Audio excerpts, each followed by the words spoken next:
Bro ఒకటి పక్షపాతం చూపించకండి దయచేసి మీ కాళ్ళు పట్టుకుంటా. అయ్యో నిజాయితీగా మాట్లాడండి.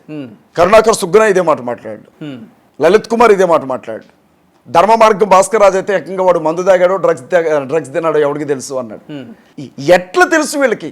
నేనేమన్నానంటే ఫస్ట్ డే బిగినింగ్ డే వీళ్ళు ఎట్లా మాట్లాడతారనుకున్నాను నేను. సరే యాక్సిడెంటే బ్రో, యాక్సిడెంటే జరిగింది, ఏదో బండి కొట్టేసి వెళ్ళిపోయింది అనుకుందాం. కానీ అది ఖచ్చితంగా మందు తాగి కడుపు నిండా తాగి, ఆ మాట కూడా ఇంకా భయంకరంగా అన్నాడు, మీరు చదివారు. చచ్చుంటాడు కన్ఫర్మ్ ఇది చూసుకోండి అని ఎలా అంటున్నాడు, వీడికి తెలియకపోతే చెప్పండి. అలా అంటారు ఎవరైనా? నేనైతే ఏమంటానంటే ఒకవేళ హమారా ప్రసాదే చచ్చిపోయి ఉంటే ఆ పందిగాడు కడుపు నిండా దాగి బార్ షాప్లో, వాడికి అలవాటు ఉంది కదా సాయంత్రం కాగానే దున్నపోద్దు అయినట్టు తాగుతాడు, ఎక్కడన్నా పడి చచ్చాడేమో అది నా అనుమానం అంటాను.